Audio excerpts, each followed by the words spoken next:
To the north of the North Island of New Zealand lies the Hokianga Harbour, a vast waterway that's attracted world interest as the home of a gay aquatic creature. But long before the amazing Polynesian navigator came in his great canoe, Captain Cook passed by entrance, but close on his heels, a French expedition under de Sevilla discovered it in 1769. Over its treacherous shallow bar sailed men famous in New Zealand history. Bishop Pompallier to establish the first Roman Catholic mission, Captain Hurd to land the first British migrants, Lieutenant MacDonnell to establish the first shipbuilding yards. Once through this dreaded barrier, men found a haven of beauty from which they were reluctant to leave. Since 1827, the bar has been a graveyard for European shipping. Mr. W. Briers, retired harbour master, can recall some of these disasters as he views the scene of 11 tragic wrecks.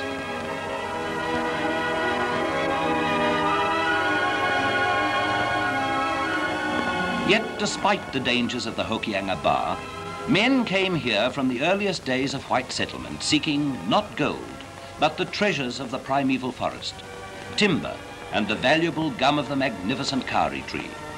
The tall, straight spars landed in London in 1822 became the masts of His Majesty's ships of the line. Later came the timbermen, ruthlessly felling the 1,000-year-old giants to provide building material for pioneer homesteads of a rapidly growing colony.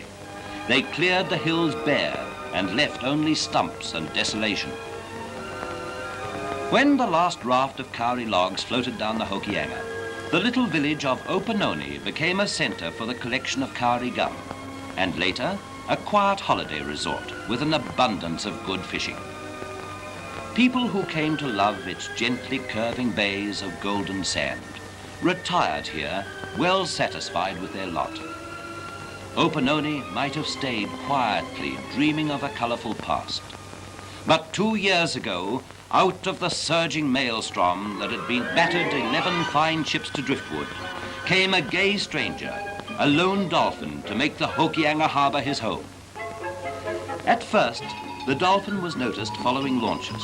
He frequently rubbed himself against their sides. The launchmen decided to improve on this and found the dolphin greatly appreciated their efforts. Thus was made the first contact between man and a wild animal of the deep, resulting in slowly increasing bonds of trust and affection. It was found he particularly liked having his deck swabbed down, like a true gentleman of the sea. Around Christmas 1955, the dolphin began to come close inshore among the bathers on Opononi Beach. The local people christened him Opo.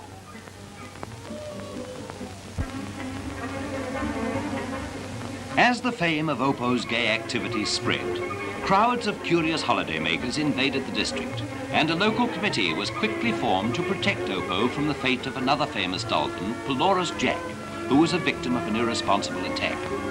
The unsealed country roads had to carry a vastly increasing load, and along the narrow waterfront, traffic jams were frequent, and Opononi came to know its first traffic cops in 70 years.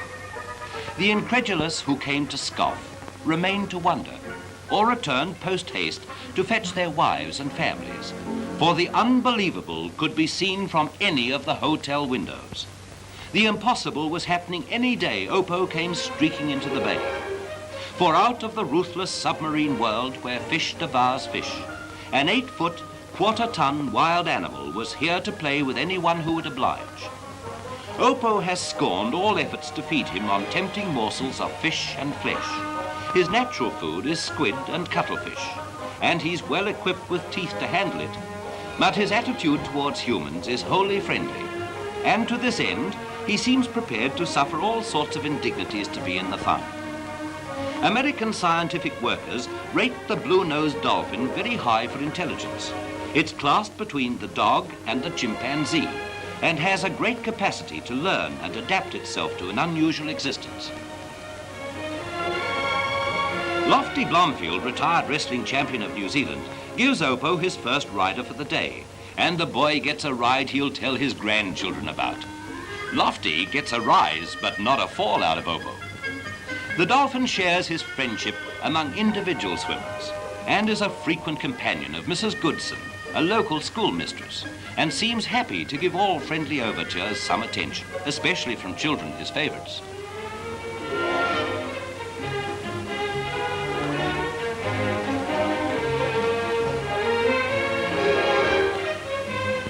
Efforts to attract him for purposes of photography may be too successful.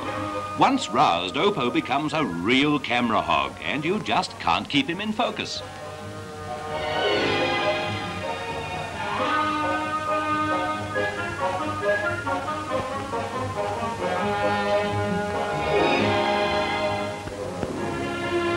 There are some indignities that Opo strongly objects to. Pulling his tail is one.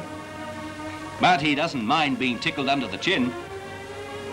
Not all his young riders are keen about having fame thrust upon them, and many find him a slippery mount.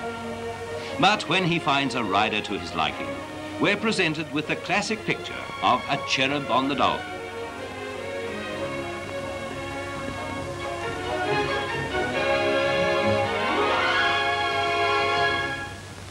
Yes, it'd raise a smile on a sphinx. Gwenny has a ball. She's not very sure about lending it to Opo, but the schoolmaster thinks she'll get it back safely. And this is just how Opo taught himself water polo. He just took a ball from a child and mastered the technique in half an hour. Quite an achievement for a free-roving wild animal and one of the fastest in the sea. Don't worry, Gwenny. He'll bring it back. It's the colour of the ball that attracts him. Opo is very colour conscious. An ordinary leather ball gets no more than a sniff. Scientific opinion is that dolphins are well equipped to see below water, but above water they'd be very short-sighted. Yet, as you see, he rarely misses a shot. And if the water is deep enough to allow full use of his powerful tail, he can send the ball up 4 or 5 feet. Yes, Gwenny, he is taking it out a long way. Underwater, Opo's hearing is amazing. Launch owners on the Hokianga claim that he can hear a propeller up to 2 miles away. But it's doubtful if he can hear the applause of the crowd above water. Here is one player we know is only in the game for the game's sake. Opo will play like this for hours, and you may well wonder where he gets his tireless energy. What he feeds on is still a scientific mystery. Just a minute, folks, time for a blow. Oh, sorry about that ball, Gwenny. One of Opo's latest tricks, his ability to dribble a ball, would be the envy of an expert soccer player. A sense of direction to the goal is still a little inaccurate. In fact, at present he'd be happy to play on both sides. But you can see he now has the ball at his nose and would take a lot of stopping. In proof that he is a true sport, we present this incredible picture of him returning the ball to the children, and we stand in wonder as he noses it slowly closer.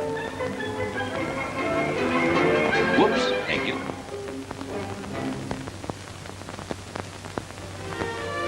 Opo's day ends with the twilight. It's no time for photography. It's almost 8 p.m. But this astonished family of visitors out fishing found Opo in ecstatic mood, still seeking human contact and affection. Was there ever such a fish story? And when they get back home, will anyone believe them? Is Opo lonely or an outcast from his own kind?